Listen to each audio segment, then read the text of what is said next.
اهلا بيكم. مفيش مرة ظهر جمال البنا على شاشة التلفزيون او على اوراق الصحافة الا وكانت مشكلة حقيقية، ازمة كبيرة جدا. يعني عمر ما كان جمال البنا مجرد ضيف عادي في اي برنامج تلفزيوني، ولا كان ابدا مجرد رجل دين ولا راجل مجتمع من اللي بتقابلهم الصحافة كل يوم. لدرجة ان بقيت بحس ان مفيش برنامج بيستضيف جمال البنا الا عشان لفت انتباه الناس للبرنامج، ولا بقى في حد بيستضيف او بيحاور جمال البنا عشان يسأله او يناقشه. ولكن معظم الناس بقت عايزة الجدل والصخب والضجة اللي لازم تثيرها اراء جمال البنا.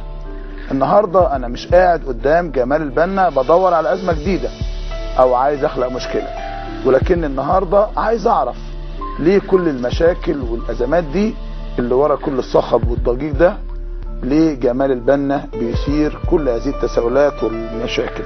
استاذ جمال بنا اهلا بيك. اهلا مرحبا يا اخي. اقول استاذ جمال ولا الشيخ جمال ولا الدكتور جمال؟ اقول ايه؟ جمال. جمال البنا. استاذ جمال البنا، انت اخو حسن البنا مش كده؟ اخوه الصغير. قول لي لو عايش الشيخ حسن البنا دلوقتي كان عجبه اللي بيقوله جمال البنا؟ جدا جدا جدا. يعني لو الشيخ حسن البنا سمع اخوه الصغير بيقول البت تبوس الولا مفيش مشكله، والست تتجوز من غير توكيل مفيش مشكله، والست تقوم الناس في الصلاه، كان ده هيعجب حسن البنا؟ العرض ده ليس امينا ولا يصور ما قلته بالدقه. طب نعرف، ولكن يصور ما يريده الناس. فاهم؟ بالذات انت قلت الاول كلمه كويسه، قلت ايه هو سبب الخلاف ده كله. صحيح. بدل ما نتناقش في جزئيات مفروض اننا نرجع الى الاصل. الاصل الخلاف ان الفهم الديني السائد في المنطقه كلها والذي تمثله المؤسسه الدينيه هو الفهم السلفي للإسلام، أي الفهم الذي يعود إلى ما وضعه الأئمة من 1000 عام. تمام. فإذا سألت أحدا منهم عن رأي في مشكلة يرد عليك مثلا أبو حنيفة قال كذا، الإمام أحمد قال كذا، الشافعي إلى آخره. إذا سألت أحدا عن تفسير آية يقول لك الطبري قال كده، ابن كثير قال كده. تمام. هؤلاء الناس يكررون ما وضعه الآباء والأسلاف من 1000 سنة. طب يعني هو تفسير القرآن هيتغير دلوقتي؟ تفسير القرآن أي تفسير للقرآن هو ليس تفسيرا للقرآن، ولكن هو تعبير عن فهم المفسر جميل للقرآن. جميل. في ظل ظروف معينة، شخصية معينة، ثقافة معينة، عصر معين إلى آخره. إذا ليس هو تفسير القرآن. يعني القرآن يفضل القرآن وتفسيره بيتغير؟ القرآن هو ولا القرآن. كان ممكن يبقى في قرآن التفسير شيء تاني. تفسير يعني القرآن مش هيتغير ولا هيتبدل ولا لفظة واحدة هتتغير مطلقا. يعني انت مقتنع ان كل جه في آيات القرآن الكريم الصور تمام التمام، هو يفسر نفسه، هو يفسر نفسه على طول. التفسيرات بتتغير، يعني في تفسيرات موديل طبعا. يعني تفسير مثلا سيد قطب زي تفسير الطبري، بس قريبين يا استاذ جمال. يعني ما حدش قال مثلا انه ممكن اشرب سجاير في رمضان مثلا. دي اسهل اجتهاد قلته، اسهل اجتهاد واكثره الى المنطق وادله على اننا نتبع العادات والتقاليد ولا نسأل أنفسنا لماذا، هل صدر بهذا رأي في القرآن الكريم، هل صدر في هذا حديث من الرسول؟ ما نسألش. فاهمني؟ انت بتدخن؟ انا لا ادخن. يعني انت لو كنت في رمضان كنت ممكن تدخن عادي لو كنت مدخن؟ لا يمكن، مش كل حاجة. هقول لك انا ليه ما فيش ولا واحد خد بفتوتك ودخن في رمضان؟ كويس جدا. اولا انا ما قلتش كل واحد يدخن في رمضان، اللي بيدخن لا. انا بتكلم كلام اصولي. التحريم والتحليل الشرعيين انما ياتي من القران او من الرسول. كويس.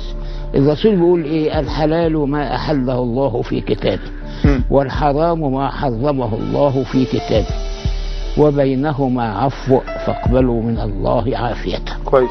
هل فيه نص في القرآن الكريم يحرم تدخين السجاير؟ طبعا ما فيش نص. لو سمحت اتفضل. هل في حديث نبوي يحدد بالفعل يحرم تحريم السجاير؟ ما فيش، لأن لم يكن في عهد الرسول سجاير ولا وقت نزول القرآن سجاير. كويس. إذا ما هو الحل في المستجدات؟ يجتمع المجتهدون ويدرسوا المشكلة. طب ما كل المجتهدون اجتمعوا يا استاذ جمال وكلهم رفضوا. أو أنا هقول لك أولا مش كلهم، لأن ابن عابدين وده من كبار فقهاء الحنفية قال إن السجاير لا تحرم لا تفطر. ثانيا كل الشيعة بيختلفوا في هذا، وأفضلهم الإمام حسين فضل الله في لبنان اللي قال أنا أكره السجاير كراهية تحريم، ولكن لو أن رجلا دخن وأثم في هذا ولكن صيامه لا يبطل، بيفرق ما بين اسم وفرق بين التحريم الشرعي. فاهمني؟ انا هفترض معاك جدا. اتفضل. المجتهدون حتى لو اجتمعوا وقالوا ان السجاير تفطر، هذا الرأي ليس ملزما لكل واحد. كنت متسرع في هذا الرأي يا استاذ بالضرورة بالضرورة. نعم. ليه؟ لو جعلنا آراء المجتهدين ملزمة بالضرورة للجميع لما كان هناك فرق. يعني انت مختلف على المنطق فقط لا غير، لكن انت داخلك مقتنع انه لا مش كده. يعني انا بكلمك على المنطق.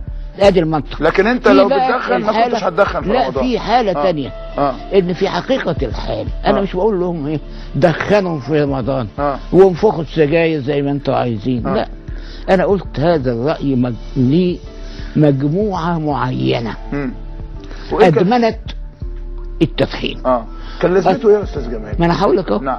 اصبحت في حكم المرضى وما يقدروش يبطلوا السجاير. خلينا نتكلم بصراحه وبشجاعتك. ما انا هقول لك اهو بكل شجاعه، بس صبرك عليا. اتفضل. هذه المجموعه عندما ياتي رمضان هيكون لها موقف من 3 مواقف. الموقف الاول انها تفطر وتقول لا استطيع عشان بدخن. الموقف الثاني انها تنافق، تدخن في السر. نعم. والنفاق اسوأ من الافطار. الموقف الثالث انها تضغط على اعصابها بكل قوة وتصوم، وفي هذه الحالة لا يستفاد منها في المجتمع. يعني موظف ما يشتغلش، تاجر الى اخره. دي 3 حلول امام هذه المجموعة.